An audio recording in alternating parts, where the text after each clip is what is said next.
आपकी relationship healthy नहीं है, टॉक्सिक है, प्रॉब्लम हो रही है, बैलेंस नहीं हो रहा, तो 2-3 साल के लिए मुझे ऐसा मेरा पर्सनल व्यू है, छोड़ दो। I am just telling you कि don't be worry for lot of things rather than आप उस पे काम करना चालू कर। जो बच्चा बहुत ब्रिलियंट होता है ना, ब्रिलियंसी जिसके ज्यादा होती है उसके भटकाव के चांस भी ज्यादा होते हैं। हर चीज लाइफ में अपने टाइम पर होगी। Just set your priorities and everything will fall in time. Sir मेरा सवाल गोविंद सर से है। अभी उन्होंने कुछ देर पहले ट्रेंडिंग की बात कही, तो ट्रेंडिंग में आजकल चल रहा है ओपिनियन बेस्ड आंसर लिखना। तो सर आज का जो ओपिनियन बेस्ड आंसर राइटिंग है उसको क्या हम पैराग्राफ वे में लिखें या न्यूमेरिकल वे में लिखें, मतलब लाइन वाइज वाइज? देखिए अभी सर और मैम ने काफ़ी इसमें क्लियर कर दिया। ठीक, आप बैठ जाइए। सर और मैम ने इसमें काफ़ी क्लियर कर दिया है कि जहाँ पर आपको जैसी नीड है, और अभी इसके पहले आपको आंसर मिल गया है कि प्रैक्टिस से ही ये चीज़ आएगी। तो more you practice more you gain. कहाँ पैराग्राफ की नीड है और कहाँ पॉइंट या डायग्राम की नीड है, ये क्वेश्चन को पढ़ने के बाद ही पता चलेगा। क्वेश्चन की क्या नीड है, यानी एग्जामिनर हमसे क्या चाहता है। तो वो एक लंबी प्रैक्टिस के बाद जब आप PYQ सॉल्व कर लेंगे, तो सर और मैम ने यही कहा, लंबी प्रैक्टिस के बाद आपको खुद उस चीज को, किसी का मुझे नहीं पता मैं, लेकिन पर्सनली मैं ये करता हूँ। ठीक है, मैं थोड़ा सा पैटर्न चेंज करने की कोशिश कर रहा हूँ। हालांकि इस चीज़ में अकेला हूँ तो बहुत ज़्यादा समस्या मुझे पेश आती है। ठीक, और सामने मेरे स्टूडेंट्स भी बैठे हुए तो मेरी आदत जानते हैं। ठीक, मैं थोड़ा सा ट्यूशन की तरह पढ़ाता हूँ, UPSC की कोचिंग भी, क्योंकि मेरा एक कॉन्सेप्ट है 12th तक जो आपको टीचर पढ़ाते थे, एक्चुअल में टीचर्स अगर माना जाए तो उन्हीं को मानोगे आप। ठीक, हम प्रोफेशनल हो जाते हैं। PPT मेथड होता है। तो प्रोफेशनली फिर क्या होता है पता है, एक टच खत्म होता है स्टूडेंट और टीचर का। जैसे ही वो टच खत्म होता है ना, वैसे ही जैसे टीचर प्रोफेशनल हुआ, मैंने पढ़ाया, मुझे मेरे काम का पैसा मिल गया, दैट्स इट। अब मुझे बच्चे के भविष्य से कोई मतलब नहीं है। 12th तक शायद ये नहीं होता आज भी भारत में।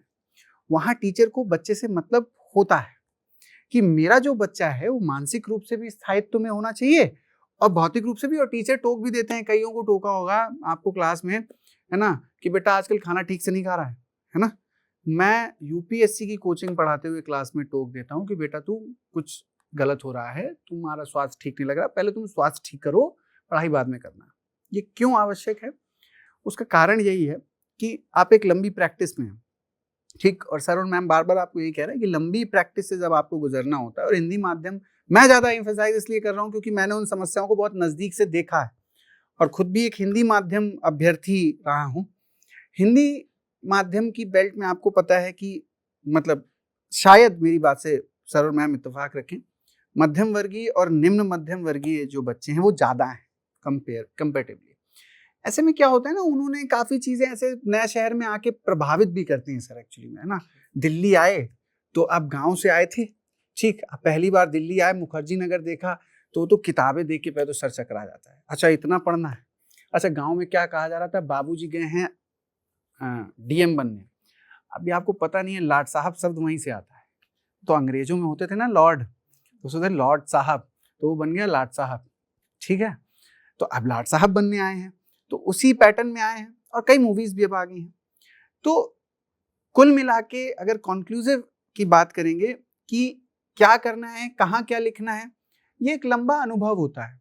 चाहे आप लिखने की बात करें, अब मैं थोड़ा सा इसको ना 360 रोटेट कर देता हूँ। लिखने की बात करिए, तैयारी की बात करिए, पढ़ने की बात करिए, these all are the part of the journey of UPSC। आप जैसे जैसे आगे बढ़ेंगे और आपका रास्ता ठीक है, अनुभव गेन होता जाता है। वो अनुभव आपके काम आएगा कि क्वेश्चन आया और फ्रेमिंग तुरंत हो जाएगी कि इसमें यही लिखना है। सर ने कहा कि पढ़ने का तरीका भी चेंज होता है, वो आप पर डिपेंड करता है। कई लोग पढ़ाई का कर्मकांडी स्वरूप नहीं सुना होगा, भारत में इसकी बड़ी, मैं बताता हूँ। कई लोग देखते हैं, प्रभावित होते हैं कि सर रात में पढ़ना ठीक रहेगा। पहले एक प्रश्न होता था नई NCERT पढ़ूं कि पुरानी पढ़ूं। आजकल प्रश्न होता है सर रात में पढ़ूं या दिन में पढ़ूं। अब मैंने अगर कह दिया, वैसे आप मन बना के आए होते हैं कि ये कुछ भी कहें मुझे यही करना है, ठीक, मैंने बोला चलो बेटा रात में पढ़ो। अब रात में आपकी आदत तो है नहीं, तो पहले आप जागेंगे 12 बजे तक, फिर आपको नींद आएगी तो आप कॉफी बनाएंगे, फिर यहाँ से कर्मकांड की शुरुआत होती है। फिर आप आँख खोलेंगे थोड़ी देर बाद कि सर ने कहा है रात में पढ़ना। आदत आपकी है, पढ़ाई आपकी है, जैसे करना है वैसे करिए। दोनों लोगों ने, सर और मैम ने एक बात कही, थोड़ी सी स्वतंत्रता खुद को दीजिए। दूसरा क्या कह रहा है, अगर अभी मैं कह दूं पैराग्राफ बढ़िया है तो जरा ओपिनियन आपका बदल जाएगा। नहीं सर, ट्रेंडिंग की बात हो रही है, ओपिनियन बेस्ड क्वेश्चन जो है उसको ट्रेंडिंग में कैसे हम करें? अगर ओपिनियन बेस्ड क्वेश्चन है तो सर ने पहले ही कहा उसमें आप अपने ओपिनियन देने के लिए स्वतंत्र हैं। फिर उसमें आपको जो न्यूट्रलिटी वाला मामला है, ग्रे वाला, वो आप कम रख सकते हैं। ठीक, सर ने बताया जैसे हर स्टेट में एक मान लीजिए योजना है, वो बढ़िया चले, किसी एक स्टेट में खराब है तो आप लिखिए उसको। पॉइंट वाइज लिखना है या पैराग्राफ लिखना है, ये आपकी अपनी मर्जी है। एक चीज है सर इसमें, इस कॉन्टेक्स्ट में, कि जहाँ ओपिनियन देते हैं आप एकदम स्वतंत्र हैं कि आपको जो लगता है लिखिए, बट उसकी भी एक बाउंड्री है हमेशा। बिकॉज इंटरव्यू अब जब आप देते हो ना तो मोस्टली ओपिनियटेड होता है, आपके ओपिनियंस मांगे जाते हैं, बट उसकी एक बाउंड्री होती है क्योंकि कुछ भी इलीगल नहीं होना चाहिए। आप illegal, how could you support as an officer, even a citizen of India, how could you support an illegal thing? Unconstitutional नहीं होना चाहिए, इमोरल नहीं होना चाहिए, derogatory to women and vulnerable section नहीं होना चाहिए। तो कभी भी ऐसा ओपिनियन ना दे जो इन बाउंड्रीज को क्रॉस कर जाए। तब तो ऐसे में मैंने देखा है 15 मार्क्स भी मिले हैं 250 में। ठीक, तो बी अवेयर कि आप क्या कर रहे हो। आप एक तर्क दो, ठीक है, कि हाँ मेरे को ऐसे लगता है, बट वो भी इन बाउंड्रीज के अंदर होना चाहिए। ठीक, अब जैसे इकोनॉमी को ओपिनियन है, कई बार पूछा जाता था कि अभी अगर हमास और इजराइल में जो वार चल रहा है उससे इंडियन इकोनॉमी के जीडीपी ग्रोथ पे क्या फर्क पड़ेगा, व्हाट डू यू थिंक? ठीक, कोई फर्क पड़ेगा या नहीं पड़ेगा? नो वन कैन नो 2-3 साल बाद क्या फर्क पड़ेगा। अच्छे इकोनॉमिस्ट नहीं प्रिडिक्ट कर सकते, दे कैन स्पेकुलेट। तो आप कोई एक स्टैंड ले सकते हो कि हाँ करेगा या नहीं करेगा, बट इसको जस्टिफाई करो कि किस बेसिस पे आपको लगता है कि नहीं करेगा, या किस बेसिस पे लगता है कि कर जाएगा, रॉबस्ट डिमांड है, या अगर नहीं करेगा तो बहुत सारे वैल्यू चेन कंस्ट्रेंट्स आ जाएंगे, हमारे शिप्स अटैक हो रहे हैं। तो आप बताओ उसको, इसमें कुछ भी इमोरल, इलीगल और ऐसा नहीं है। बट अगर आपसे पूछे कि क्या सोसाइटी में वुमेन को रिस्पेक्ट दिया जाना चाहिए, तो आप लिख दोगे नहीं, और इसका रीजन मुझे लगता है ऐसा है कि इक्वालिटी है, एकदम से फॉर्मल इक्वालिटी होना चाहिए, अगर लड़कों को नहीं मिल रहा है तो लड़कियों को नहीं। तो फिर आपके 10 नंबर 5 नंबर आ जाएंगे 250 में, वो भी बहुत। ठीक, तो be very aware regarding that. And second thing, हम लोग बात करें कंटिन्यूअस प्रोसेस का, तो आप ऐसा मत समझ लीजिएगा कि आंसर राइटिंग में ठीक है अब तो 2 साल का अटेम्प्ट मैं नहीं दूंगा, क्योंकि हमें एक कंटिन्यूअस प्रोसेस में रहना है। We are not telling that. ठीक, आंसर राइटिंग के लिए 5 months are sufficient, but 5 months में कंटिन्यूटी होना चाहिए। व्हाट वी आर टेलिंग कि आप रोज इंप्रूव कर रहे हो, even 3 months could be sufficient based on your intellectual level, based on your preparation, but उसमें कंटिन्यूटी होना चाहिए, आप में अर्ज होना चाहिए इंप्रूवमेंट का। कि ठीक है कल यही क्वेश्चन को मैंने ऐसे लिखा, क्या इसी क्वेश्चन को मैं फ्लो चार्ट में कर सकता हूँ क्या? चेक करके देख लो 5 मिनट में हो पा रहा है, नहीं हो पा रहा है, पूरा कंटेंट को लिख पा रहे हो, जगह बच रहा है, नहीं बच रहा है, यू कैन डू दैट।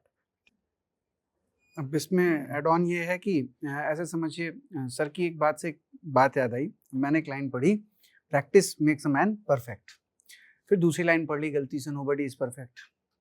यहाँ पर दिक्कत आ जाती है, उस लाइन को ठीक कर लो।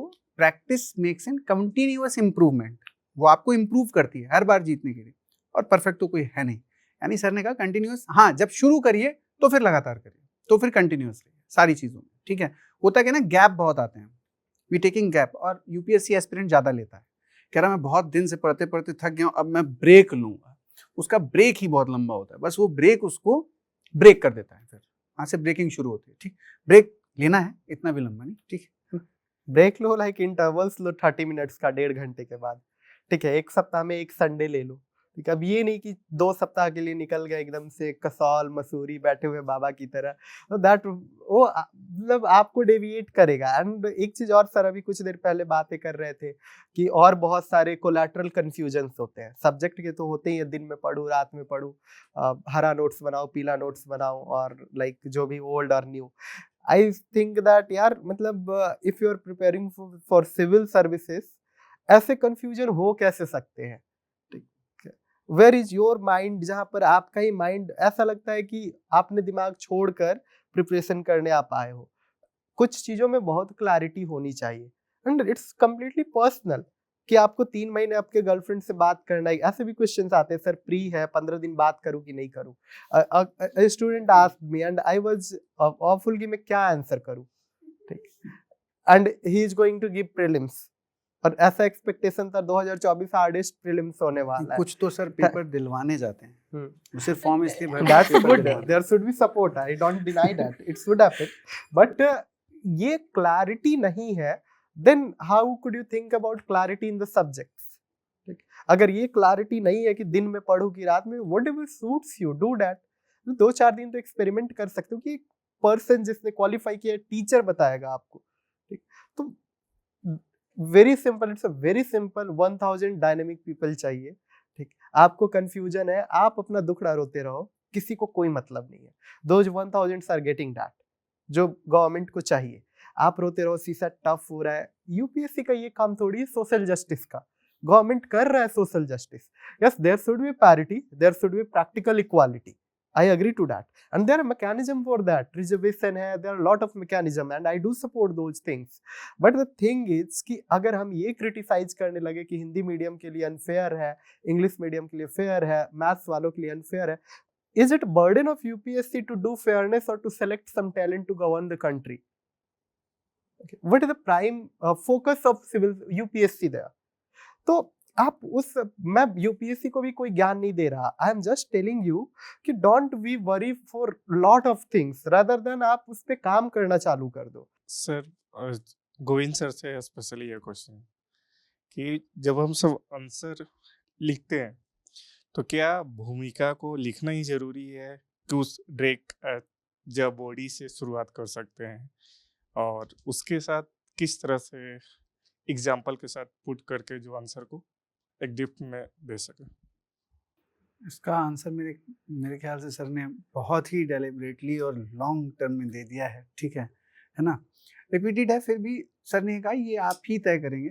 ये पिछला क्वेश्चन भी कुछ इसी प्रकार का था, ये आप ही तय करेंगे कैसे लिखना है, भूमिका लिखनी है, कितनी लंबी लिखनी है, उसको कहाँ कितनी आवश्यकता शब्दों को बढ़ाने की या लाइंस को बढ़ाने की, ये आप पर है। ठीक, एक चीज सर ने शुरुआत में कोट की थी, मैं उसके बारे में देखो बता दूं आपके प्रश्न के संदर्भ में। 2018 के बाद से ना पैटर्न बदल गया है, अब कोई तय पैटर्न ही नहीं है। सच यही है, इस बात से कोई इत्तेफाक भी नहीं रखेगा। कब क्या कौन सा प्रश्न कहां पर कितना ऑब्जर्वेशन वाला आएगा, ये सिर्फ अब यूपीएससी ही जानता है। ऐसे में सर और मैम ने शुरुआत से बताया इंटर डिसिप्लिन रहे तो ज्यादा बेहतर होगा, क्योंकि कुछ प्रश्नों में भूमिका तो आपको समझ में ही नहीं आएगी। चलिए एक प्रश्न ले लेते हैं, वही 2023 का, सर और मैम ने तो अटेम्प्ट किया हुआ है। क्या भारत में विवाह व्यवस्था अपना संस्कार खोती जा रही है?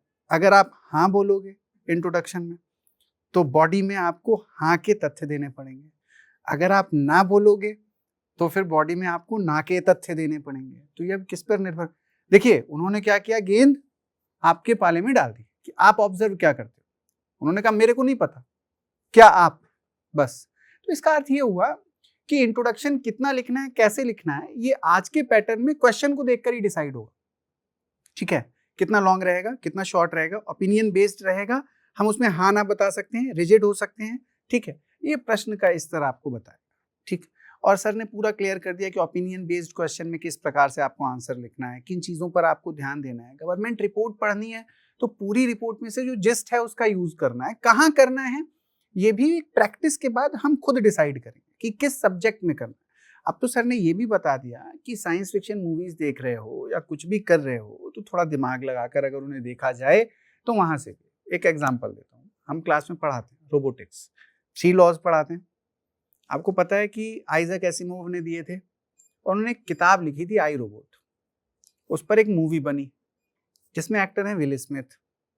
अब एक शानदार कॉन्सेप्ट देखिए, उस मूवी में वो तीनों लॉ दिखाए गए हैं और जब उस लॉ को कोई एआई ब्रेक करता है तो क्या होता है ये भी दिखाया गया है। मुझे नहीं पता भविष्य में यूपीएससी एक संघ लोक सेवा आयोग को प्रश्न बनाए सामान्य अध्ययन प्रश्न पत्र 3 में, यदि एआई की संभावनाओं को बढ़ाया जाए तो क्या रोबोटिक्स के तीनों नियमों का उल्लंघन हो सकता है क्या? आप इस विषय में क्या सोचते हैं? बिल्कुल बन सकता है। ठीक, क्योंकि तकनीक का प्रश्न है और एआई बहुत तेजी से ग्रोथ कर रहा है, तो पूछने में क्या दिक्कत है? नमस्ते सर। नमस्ते मैम, मेरा नाम बबली है, मैं हरियाणा के पलवल डिस्ट्रिक्ट से हूँ।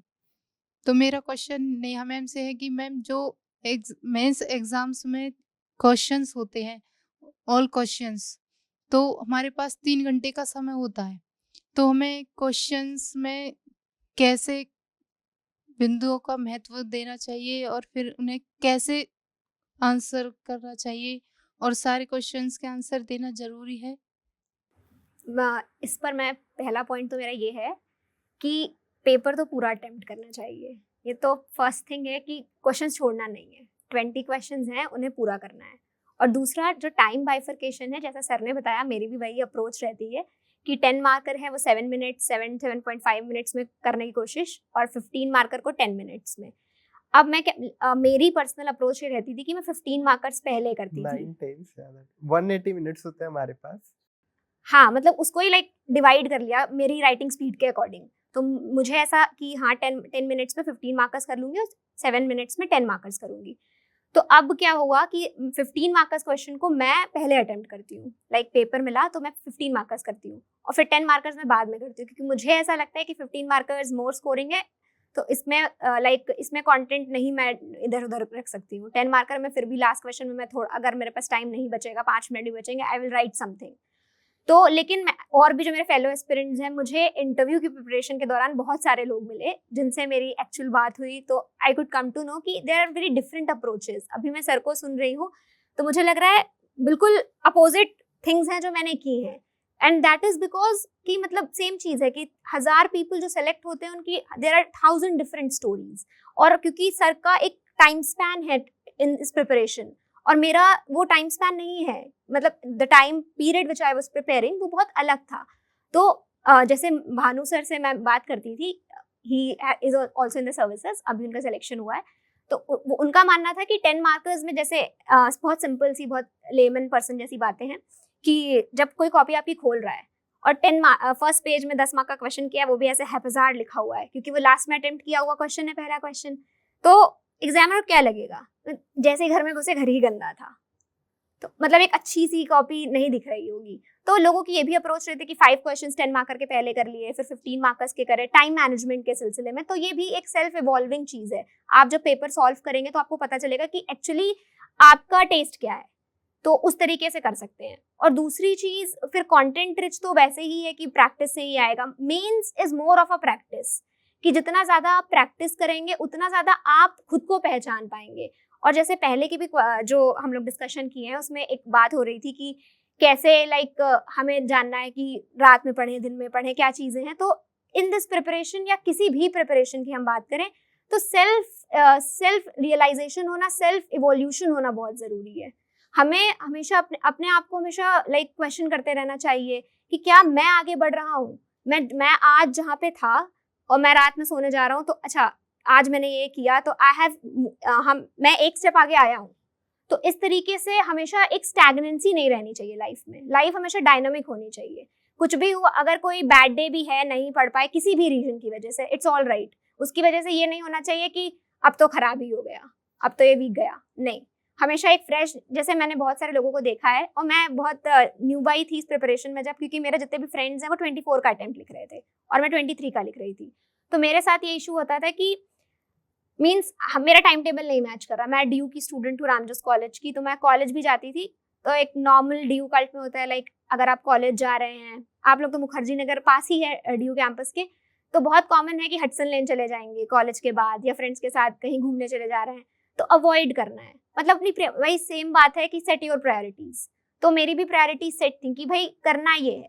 फिर मेरे टारगेट्स पूरे होने के बाद मैं सब कुछ करती थी। सही सेम चीज़ हॉबीज़ की लेके अगर कहें तो मैं भी हॉबीज़ फॉलो करती थी। इवन कॉलेज में मैं डिबेटिंग भी करती थी। तो ये सब जो चीज़ें हैं ना, मेंस में भी जो आपका पेशेंस है, जो आपकी एक वैल्यू सिस्टम है, वो आपको बहुत काम आ रहा है। इट्स जस्ट नॉट कि तुम पढ़ क्या रहे हो वो ही लिखना है। तुमने एज एन इंडिविजुअल कैसे इस प्रिपरेशन में ग्रो किया है, that is reflected not only in the interview. वो आपको प्री में भी दिखेगा, वो आपको मेंस में भी दिखेगा। एंड दैट ओनली, तभी बोलते हैं ना कि विकास सर का एक बहुत फेमस चीज़ है कि यूपीएससी प्रिपरेशन आपको सिविल सर्वेंट बनाए ना बनाए, it makes you a good citizen, it makes you an aware, a valuable citizen. तो इसलिए ये प्रिपरेशन करनी चाहिए एक बार। तो ये चीज़ मतलब आंसर राइटिंग में भी मैं यही बोलूँगी कि आपको बहुत हेल्प करेगा इफ उसको एक बहुत हॉलिस्टिक पर्सपेक्टिव में लेके चलें और अब आपको क्या सूट कर रहा है वो फॉलो करना है। ये नहीं कि मार्केट में ट्रेंडिंग ये है या इसने वो किया, सबका लाइक सबको सुनो बट करो अपने मन की, क्योंकि नहीं पता कि मीन सर के लिए कुछ और फॉलो कर सकता है, मेरे लिए कुछ और, किसी थर्ड पर्सन के लिए कुछ और। तो मैं भी ये करती थी। और एक आंसर राइटिंग में मैं एक चीज़ बोलूँगी कि टॉपर्स कॉपी रीड करने से भी हेल्प मिलती है। मीन्स मुझे बहुत मिलती थी कि मैं टॉपर्स कॉपी रीड करके मुझे पता चलता था कि एक्चुअली आंसर बाकी लोग कैसे लिख रहे हैं, because at the end of the day it's a competition. आपको आपका आंसर किसी से जज ही होने वाला है। एग्जामिनर कॉपी पढ़ रहा है, वो कंपैरेटिव एनालिसिस पे मार्क्स देगा। तो आप टॉपर्स कॉपी को उस हिसाब से पढ़िए, तो आपको आपके मेंस राइटिंग में अप्रोच से समझ आएगी कि तुम क्या मैं क्या गलत कर रहा हूँ और उस सामने वाले ने क्या लिखा था जो उसने अच्छा स्कोर किया है। तो इस तरीके से it helps out. Hello all of you. मेरा क्वेश्चन आप सभी से है। मैं सुन रहा था तो शायद लगा से आंसर मिल जाएगी, लेकिन नहीं मिला। तो मैं यही पूछूंगा, जैसे आंसर राइटिंग करते हैं तो जब आंसर स्टार्टिंग आंसर लिखते हैं तो ज़्यादा इफेक्ट इम्पोर्टेंट होते हैं इफेक्ट्स। तो क्या अंतिम तक भी वो सेम टाइम दे या स्टार्टिंग पे ज़्यादा मतलब वो समय दें, ताकि वो मतलब एंड ऑफ ज़्यादा उसको मतलब कॉपी चेकर ध्यान दें? मैं इसको थोड़ा सा डील करना चाहूँगा आपके क्वेश्चन को, because there are lot of talks कि यूपीएससी का एग्जामिनर ऐसा होता है वैसा होता है, कोई जानता नहीं क्यों क्या है, वो भूत की तरह है। कोई उसको पेड़ पर का इंसान मानता है, कोई गलियों में घूमने वाला मानता है, बट किसी को पता नहीं कि एग्जैक्ट क्या होता है। ठीक। दूसरी चीज है कि एक रास्ता यूपीएससी ने दिखा रखा है, दैट इज इन नोटिफिकेशन लिखा होता है कि आपके आंसर में क्या होना चाहिए। ठीक। तो उनमें 3-4 चीजें उनमें बस वो भी जैसे मेरा था स्टार्टिंग के आंसर में ज़्यादा इफेक्ट डालें तो इम्पोर्टेंट होता है, तो एंड ऑफ सेम करे या स्टार्टिंग में ज़्यादा समय दे क्वेश्चन पे वही मैं ताकि इम्पैक्ट अच्छा पड़े। वही मैं बता रहा हूँ आपको। तो जैसे अभी 2 ओपिनियंस थे, मैं उसी को डील कर रहा था कि हमें एग्जैक्ट नहीं पता है कि यूपीएससी का एग्जामिनर कैसे कॉपी चेक करता है। पर्सनल बायसेस होते हैं कि नहीं होते हैं, या हो सकता है मे बी हु नोज कि एक आंसर एक आदमी चेक करता हो सकता है। बिकॉज आप क्वेश्चन में देख लो, सेग्रीगेशन होता है। शुरू के 4 क्वेश्चन रहेंगे पॉलिटी के, 3 गवर्नेंस के, 2 आईआर के, तो मे बी कॉपी ही आपका डिसेक्ट हो जाता हो, 4 पॉलिटी वालों पास जाता हो, 4 no one knows. It may be true, it may be wrong. So what should be our mindset? We should not try to understand mindset of UPSC because that's a completely invisible. तो हमारा effort क्या होना चाहिए? हर question अच्छा होना चाहिए। ठीक। But her question अच्छा करने के चक्कर में हो सकता है लास्ट के 2 क्वेश्चन छूट जाए, वो भी नहीं होना चाहिए। तो थोड़ा और लेवल डाउन करेंगे। ठीक।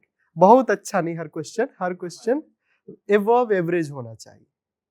उसमें से 4-5 क्वेश्चन अगर लग गया कि वाह इसी के लिए तो मैं 6 महीने लगा दिया था, करिए, इट्स योर अपॉर्चुनिटी। हो सकता है वो 4-5 क्वेश्चन से थोड़ा ज्यादा इन्फ्लुएंस हो, ठीक, 1-2 नंबर बढ़ जाए। बट आई थिंक कि आप कहीं से स्टार्ट करो। 11th नंबर, मैं फर्स्ट नंबर से स्टार्ट करता था, पेपर 1 टू पेपर लास्ट, क्योंकि एक कॉन्फिडेंस होता था कि कुछ भी आएगा लिखूंगा ही, पढ़ा हूं। तो that confidence should be in you. आपकी इतनी अच्छी पढ़ाई होनी चाहिए। इट्स अगेन कॉम्पिटिशन, 1000 लोग हैं, इतने अच्छे तो पढ़ ही रहे होते हैं। ठीक। तो आप में भी वो चीज होनी चाहिए, और तभी होगा जब आपने पूरा सिलेबस खत्म कर रखा है, एंड टू एंड सिलेबस। ठीक। अपने जीएस के, ऑप्शनल्स के। ठीक। जब आपने आंसर्स लिख रखे हैं, 4-5 महीने प्रैक्टिस कर रखे हैं, और आंसर्स लिखने के बाद आप सेटिस्फाइड हो कि मैं अच्छा लिखा हूँ, मुझे अच्छा लगता है अपना आंसर। ठीक। क्लियर विजिबल होता है आंसर, गैप्स होते हैं, राइटिंग्स पता चलना चाहिए ना एग्जामिनर। तो देख रहा, पता ही नहीं चल रहा, डॉक्टर वाले स्टाइल में लिख दूं तो 3 दिन लगा दे मेरी कॉपी चेक करने में, एआई भी चेक ना कर पाए। ठीक है। तो लेकिन इसके लिए वो लिख भी रखे हैं कि hand writing should be liable, visible, तभी मार्क्स मिलेंगे। आप मेंस का खोल के देखना आज कि मेंस के आंसर्स में वो क्या डिमांड करते हैं। लिख रखे हैं mere content will not fetch you marks, there should be quality of content. अब क्वालिटी ऑफ कंटेंट में क्या, लॉजिक, एक्सप्रेशन, ठीक, data, fact, this makes the quality. और ये चीज हर कुछ, जो चीज फॉर एग्जांपल 20 क्वेश्चन में ऐसा होता है एवरेज हमें 13-14 क्वेश्चन आ रहा होता है, 3-4 तो बहुत अच्छा आ रहा होता है, 8-10 होते हैं मैनेजेबल होते हैं, और 4-5 में मे बी 1-2 में तो कुछ ना है। जैसे 2020 का पेपर था, उसमें एक क्वेश्चन था कि आप अरेबियन लिटरेचर के बारे में बात करो। एक किताब नहीं पता था अरेबियन लिटरेचर का, तो क्या ही लिखूं मैं। तो फिर वो छोड़ना पड़ा। मैं ब्लफ थोड़ी करूंगा, कोई अरबियन लिटरेचर लिख दूंगा कि यार अपने से कुछ भी बनाकर लिख दिया, कोई मूवी में कोई हबीबी वबीबी सुना है लिख दिया, ये थोड़ी करूंगा। ठीक, तो ऐसा हो सकता है, इट मे बी। लकीली मैंने 3 अटेम्प्ट दिए, एक में हुआ था ये, एक क्वेश्चन छूटा, बट 22-23 में एक भी क्वेश्चन ऐसा नहीं था जो डुएबल नहीं था, तो कॉन्टेक्स्ट पता था। अब 20 के अटेम्प्ट में था कि ऑप्शनल प्रिपेयर्ड नहीं थे, बट जीएस इतने अच्छे प्रिपेयर्ड थे that I got somewhere 540 marks, तो उसके कारण लिस्ट में नाम आ गया। ठीक, बट मुझे ऑप्शनल पे काम करने थे, तो एक डायरेक्शन पता था कि क्वालिटी कहाँ लैकिंग है। तो मैंने 3 महीने प्री देने का, बिकॉज रिजल्ट आया जस्ट, फिर प्री हुआ, प्री के बाद 3 महीने मैंने 2.5 महीने सिर्फ ऑप्शनल पे काम किया, बिकॉज जीएस प्रिपेयर्ड था। तो इस बार ऑप्शनल में 60 मार्क्स इंप्रूव हो गए, तो दैट्स वाई रैंक भी इंप्रूव हो गया। तो आपको पता होता है कि आप एग्जैक्टली कहाँ हो, और ऐसा नहीं कि सिर्फ आपका कितना सिलेबस खत्म हुआ है या आप कितना आंसर राइटिंग किए हो, इसी से पता चले। आप इससे भी पता चला सकते हो कि आप नेट इफेक्टिव टाइम कितना दे रहे हो पढ़ाई को। ये नहीं कि 6 बजे लाइब्रेरी घुस रहे हो, 9 बजे निकल रहे हो, लेकिन उसमें 6 घंटा वहां सो रहे हो, पबजी खेल रहे हो। नो, ठीक, आजकल सब पास स्मार्ट वॉच होता है, मेरे पास है अभी भी। ठीक, मैं यूज करता था उसको, तो टाइमर लगा ले। अपाला मिश्रा मैम का मैंने एक चीज अच्छा देखा था कि वो एग्जैक्ट टाइमर लगा कर पढ़ती थी। अगर वो कुछ खाने भी, किसी से 2 मिनट टॉक करने भी निकली तो उसको रोक देती थी, फिर रिज्यूम करती थी। I was also doing that, and mains में मैंने ट्राई किया कि 9-10 आवर्स निकले last 3 months, not whole year, वो तो पॉसिबल नहीं होता, लेकिन लास्ट 3 मंथ्स बिफोर मेन्स, तो क्वालिटी इंप्रूव होती है। It's all about giving effort and time. ठीक है, तो और ऐसा कीजिएगा आप, तो फिर आपको पता चलेगा कि now every question is manageable. और मुझे भी लगता है कि आप चलो एक क्वेश्चन छोड़ दो तो ठीक है, चांसेस डाइसी होते हैं सिलेक्शन के। 2-2 छोड़ दो हर पेपर में, तब तो पक्का नहीं होगा, क्योंकि 10,000 में 3-4 हजार तो होते हैं जो पूरा लिख कर आते हैं पेपर। तो नहीं छूटना चाहिए, तो मेहनत करना पड़ेगा आपको। ट्राई कीजिए कि सारे आंसर्स का क्वालिटी अच्छा कर सके आप। और सिलेबस है हमारे पास, पीवाईक्यू है, पता है कि 4 क्वेश्चन पहले तो कॉन्स्टिट्यूशन के ही होंगे, 2 आईआर का होगा ही होगा, वो कहीं नहीं जाने वाला। लास्ट 10 ईयर से यही हो रहा है, unless and until syllabus change ना हो।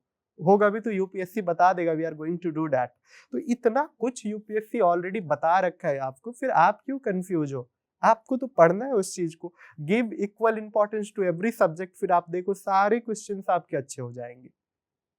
ठीक, तो एक डाउट और है सर, वो बड़ा रहता है मेरे पास, बच्चे लेके आते हैं, काफ़ी साल हो गए, मैं भी एस्पिरेंट रहा हूँ, तो डाउट मेरा पर्सनल भी था। आप लोग सिलेक्ट हुए हैं तो जरा पूछ लेते हैं, तो ये क्या ना, बात जानी चाहिए थोड़ा। कभी कभी क्या होता है, आपने देखा मुखर्जी नगर और करोल बाग में बच्चे छोटे उम्र में आते हैं, फिर वहाँ लड़का और लड़की एक दूसरे को देखा, अब तैयारी में चूंकि आईएएस बनने वाले, बड़ी बात है, तो कैसे सर रिलेशनशिप में आके तैयारी करें, किससे दूर रहना है, पहला प्रश्न है। दूसरा, मान लीजिए आ गए हैं सर, तो फिर क्या मतलब कुछ ऐसा तो नहीं है कि इसमें अगर आ गए हैं तो अब सर सिलेक्शन नहीं होगा, या सिलेक्शन नहीं हो रहा सर इसलिए इसको छोड़ना जरूरी है? मतलब मेरा तो ओपिनियन सर ये है कि आप रिलेशनशिप में हो या ना हो, एज अ टीचर, ठीक, ये आपके काम पे निर्भर करता है कि आप क्या। लेकिन आजकल नया ट्रेंड चूंकि चला हुआ है सर, हमारे समय में तो था नहीं ऐसा, टीचर मारते बहुत थे। आजकल जब से कानून ऐसा हो गया, अब आप दोनों लोग तो ब्यूरोक्रेसी में जाकर कानून हो गया ना सर अब, कि अगर टीचर मार दे तो पेरेंट्स चले आते हैं, तो बड़ी समस्या हो गई। और आजकल तो पेरेंट्स मार दें तो पुलिस चली आए घर पे, प्रॉब्लम तो ये भी है ना। हो सकता है आपके समय में भी, तो बिहार में तो आज भी पेरेंट्स हम लोग बहुत मार खाए, बहुत मार खाते हैं, तो भाई 10 तक मार खाए हम लोग। तो ये जरा ये प्रश्न है कि रिलेशनशिप में आना चाहिए या आप दोनों लोगों का क्या रहा? ठीक है, 12th फेल मूवी आई थी, उससे भी काफी लोग, हाँ देखिए 12th फेल, देखिए ये काफी चर्चा में है इस समय मामला, कि अगर कोई हो तो ज्यादा बनने के चांसेस।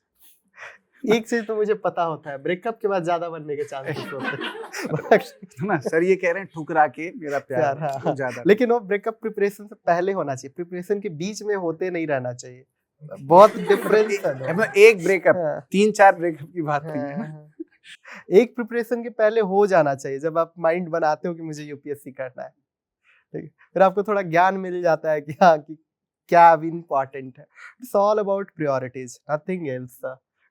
और गर्ल्स का पॉइंट ऑफ व्यू मैम बता देंगे, है ना, क्योंकि मैम दिल्ली यूनिवर्सिटी में रही हैं, और दिल्ली यूनिवर्सिटी जेएनयू पढ़ाई के तो सुपर्ब केंद्र हैं, और डायनेमिक पर्सनालिटीज आती हैं। तो एक बात बता दूं, मेरा एक मानना है, जो जो बच्चा बहुत ब्रिलियंट होता है ना, ब्रिलियंसी जिसके ज्यादा होती है उसके भटकाव के चांस भी ज्यादा होते हैं, ठीक है। एक हम कहते हैं ना, एक बावला घोड़ा उसको बांधना ज्यादा मुश्किल है, जिस हाथी के मद हो उसको अंकुश लगाना पड़ता है। और ये जो बहुत ब्रिलियंट स्टूडेंट होते हैं, क्योंकि देखा होगा सर और मैम ने भी, उन पर अंकुश लगाना बहुत मुश्किल होता है। अगर उनको गलत रास्ते डाला जाए तो फिर क्या होता है आपको भी पता है, आप एक घटना ऐसी देख चुके हैं। इसमें मुझे जो मैं समझता हूँ कि ऑब्वियसली एक डायनेमिक पर्सनालिटी क्या होता है इसकी भी बहुत क्लैरिटी होनी चाहिए। नॉट अ पर्सनालिटी जो मतलब ठीक है चीज़ों को समझ रहा है, आईआर के कॉन्सेप्ट्स को बहुत इजीली समझ जा रहा है, कोई टेक्निकल चीज, not he is not a dynamic personality. Dynamic personality सिर्फ एक पर्सनालिटी है जो एक रिलेटिविस्ट होता है, नॉट कन्फर्मिस्ट होता है। कि फॉर एग्जाम्पल अगर मैंने नहीं किया, पूरी दुनिया कर रही है तो पूरी दुनिया गलत और मैं सही हूँ, नो। आप अपने चश्मे से अगर सबको देख रहे हो तो आप कभी भी डायनेमिक नहीं हो। आप कोई इवेंट को जिसके साथ वो इवेंट हो रहा है उसके चश्मे से अगर देख पा रहे हो ना, जो एम्पैथी का कॉन्सेप्ट है, that is exactly a personality defining dynamism. तो जहां तक रिलेशनशिप की बात है और आज के टाइम कॉन्टेक्स्ट को भी ध्यान में रखना बहुत जरूरी है, बिकॉज कहीं ना कहीं इट इज ऑल्सो फ्रस्ट्रेटिंग कि आप पढ़ रहे हो, सबकी गर्लफ्रेंड से आपके नहीं है तो वो भी आपका टाइम लेकर जाता है, इट इज नॉट रिवॉर्डिंग, ठीक। बट सो अब और second thing is also due to generation कि अब फ्रेंडशिप गर्ल फ्रेंडशिप में भी बहुत डिफरेंस नहीं है, ठीक है। तो treat everyone like a friend. For example मैं इंटरव्यू प्रिपरेशन कर रहा था तो फॉर एग्जाम्पल कई पार्ट्स होते हैं, बिहार प्रिपेयर करना होता है, मेडिकल प्रिपेयर करना होता है, रेलवेज प्रिपेयर करना होता है, 5-6 पार्ट होता है। तो यू नीड पार्टनर्स कि उसके साथ आप टॉपिक एक्सचेंज कर लिए, आधे घंटे का इंटरव्यू सेशन के। Most of the parts I was preparing with a girl, ठीक है। Annapurna Singh he got 99 rank, she is from Bihar, I prepared totally Bihar, she prepared totally Bihar, we prepared both. लेकिन हमारे प्रिपरेशन में बहुत क्लैरिटी थी हमारे इंटरेक्शन में कि we are preparing for examination. तो आप कहीं भी friendship, it is every time ऐसा नहीं हो सकता कि आप फ्रेंडशिप को एडोर मत करो, फिर वो आप में डायनेमिज्म नहीं लाएगी, क्योंकि आप अपने चश्मे से देख रहे होते हो कि उनकी गर्लफ्रेंड्स है तो है ही नहीं यूपीएससी के लिए, सिर्फ मैं ही हूँ। इट इज नॉट ट्रू, ठीक। हर मैक्सिमम लोग रिलेशनशिप में भी रहकर कर रहे हैं, बट ये देखो कि वो किस तरह से रह रहे हैं रिलेशनशिप में। Is it toxic, it is causing hindrance, और इज इट सपोर्टिंग? तो अगर सपोर्टिंग है तो दिन क्यों परेशान होना। और एक चीज और है, कहीं पर मैं एक हीलिंग का कहीं एक यूट्यूब का वो देख रहा था, तो ऐसा उसमें एक बहुत अच्छा चीज, एक ही चीज, बाकी तो मुझे बकवास लगा, एक चीज सही लगा उसमें, कि वो बोलते हैं कि हम इंसानों के साथ ये है कि हम कैरी फॉरवर्ड करके चलते रहते हैं, एक चीज पकड़ लिए, और जब हम ये करते रहते हैं हमारे दिमाग में एक ही ज्ञान की कमी होती है कि भाई तू इंसान है, इसको छोड़ भी सकता है और आगे बढ़ भी सकता है, ठीक। तो जहां पर भी चीजें आपके लिए वर्क नहीं कर रही है, हिंड्रेंस है, तुरंत give signal to your brain कि ठीक है इसको छोड़ के भी आगे बढ़ा जा सकता है, देयर अगेन पाथ अहेड। ऐसा थोड़ी अब मैं रोते रहूंगा 6 महीने बैठ के इसको, ठीक।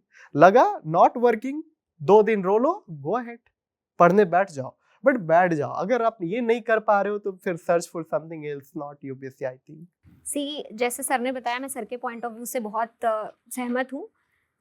दिल्ली यूनिवर्सिटी में या फिर जेएनयू में या कोई भी सेंट्रल यूनिवर्सिटी या स्टेट यूनिवर्सिटी में भी सिंपल थिंग है, एडोलेसेंस हैं, टीनेजर्स हैं, तो अपोजिट सेक्स अट्रैक्शन आते हैं। लेकिन इस स्टेज में जब हम अपना करियर भी हमारे सामने होता है तो it is again the game of priorities. अगर आपकी रिलेशनशिप हेल्दी है, बोथ पार्टनर्स आर प्रिपेयरिंग, मेरे काफ़ी ऐसे फ्रेंड्स हैं हु आर इन रिलेशनशिप और जो प्रिपेयर कर रहे हैं और हेल्दी है, अभी उन्होंने अटेम्प्ट भी दिया है, बट अगर साइमल्टेनियसली आपकी रिलेशनशिप हेल्दी नहीं है, टॉक्सिक है, प्रॉब्लम हो रही है, बैलेंस नहीं हो रहा, तो 2-3 साल के लिए, मुझे ऐसा मेरा पर्सनल व्यू है, छोड़ दो। कुछ कहीं नहीं जा रहा है, एक बार करियर सेट हो जाएगा, यू विल गेट एवरीथिंग। मतलब लाइफ में हर चीज़ का एक समय है, और मेरा ऐसा मानना है हर चीज़ का एक सही समय आता है, तो there will be a perfect time for everything, बस वेट करना है। और सेकेंडली, रिलेशनशिप को लाइक जैसे नहीं कॉम्प्लीमेंट्री सिस्टम होता है कि हमारे पास किसी चीज़ का सप्लीमेंट या कॉम्प्लीमेंट होना चाहिए। अगर रिलेशनशिप नहीं है तो हम अकेले हैं, हम ऐसा समझते हैं आज के ज़माने में, क्योंकि एक ट्रेंड सेट है मार्केट में कि यार ये तो सिंगल है, सिंगल वर्सेस कंपेनियन वाला कॉन्सेप्ट। बट मुझे ऐसा लगता है कि अगर हेल्दी फ्रेंडशिप है, लाइक मेरा जो फ्रेंड सर्कल है काफ़ी हेल्दी फ्रेंड सर्कल है, तो हम सारे यूपीएससी के लिए प्रिपेयर कर रहे हैं। मेरा स्कूल का जो फ्रेंड सर्कल है, मैं साइंस बैकग्राउंड से थी 12th तक, मैंने स्विच किया है ह्यूमैनिटीज़ में। तो मेरे सारे फ्रेंड जो स्कूल वाले हैं वो मोस्टली डॉक्टर्स और इंजीनियर्स हैं। तो मेरे 2 डिफरेंट फ्रेंड सर्कल्स थे। तो मुझे जब भी नॉन यूपीएससी वाला टेस्ट चाहिए होता था, या नॉन यूपीएससी की बहुत हो गया यार यूपीएससी, अब नहीं, फ्रस्ट्रेट हो रही हूँ, तो मैं हमेशा उस ग्रुप को तरफ जाती थी कि नहीं भाई आज कुछ एफ की बातें करनी है, गुड ओल्ड डेज। और जब भी लाइक कॉलेज की बातें हैं या यूपीएससी से प्रिपरेशन है, कुछ भी नॉर्मल डेली स्टफ है, तो I have friends.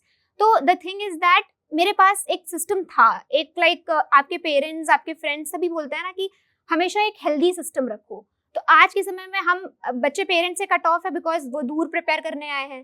Friend circle में सारे फ्रेंड्स की रिलेशनशिप है, तो उन्हें लगता है कि एक ट्रेंड सेटर है ये, मतलब ये ट्रेंड में चल रहा है तो let's follow that. But why to follow, just be a trend setter. तो मेरा ऐसा सिंपल मानना है। एंड हर चीज लाइफ में अपने टाइम पर होगी, just set your priorities and everything will fall in line. Hello aspirants, हम में से बहुतों का सपना है आईएएस ऑफिसर बनना, लेकिन ये जर्नी बहुत मुश्किल है। हम प्रिपरेशन कहाँ से स्टार्ट करें, कौन सा स्टडी मटेरियल यूज करें, कोचिंग लें कि नहीं, हमारे मन में बहुत क्वेश्चंस हैं, लेकिन हमारे पास गाइडेंस पाने का जरिया नहीं है। और इसलिए बहुत सारे एस्पिरेंट्स ने जोश से रिक्वेस्ट किया कि क्या जोश टॉक्स एस्पिरेंट्स को हेल्प कर सकते हैं उनकी इस जर्नी में। जोश टॉक्स पर बहुत ब्यूरोक्रेट्स और अनेक टीचर्स और कोचिंग्स आती हैं अपनी कहानियां सुनाने। जोश टॉक्स ने उन्हें रिक्वेस्ट किया कि क्या ये कोचिंग्स जोश की फैमिली से बात करेंगे और हमारे डाउट्स सॉल्व करेंगी। डाउट्स जैसे कि प्रिपरेशन स्टार्ट कैसे करें, कोचिंग लें कि नहीं, कौन सी कोचिंग लें, ऑफलाइन या ऑनलाइन, कौन से स्टडी मटेरियल्स यूज करें, क्या कोचिंग फीस में कुछ माफी हो सकती है। तो 2 कोचिंग्स और मान गई हैं, KSG IAS और अनअकैडमी। अब हमें कांटेक्ट करेंगी और हमारे क्वेश्चंस को आंसर करने में हेल्प करेंगी। हम घर बैठे KSG IAS और अनअकैडमी से अपने सारे डाउट्स पूछ सकते हैं। और हाँ, हम यहाँ एडमिशन भी ले सकते हैं। तो नीचे एक फॉर्म दिया गया है। अगर हम चाहते हैं कि हमें इस इंस्टीट्यूट से फोन आए तो हम अपना नाम और नंबर शेयर कर सकते हैं। आपको जब फोन आए तो मेंशन करना मत भूलना कि आप जोश फैमिली का पार्ट हैं, ताकि आपको फीस पर एक्स्ट्रा डिस्काउंट मिल पाए। Best of luck to all aspirants. जोश हमेशा हमारे साथ खड़ा है। जय हिंद।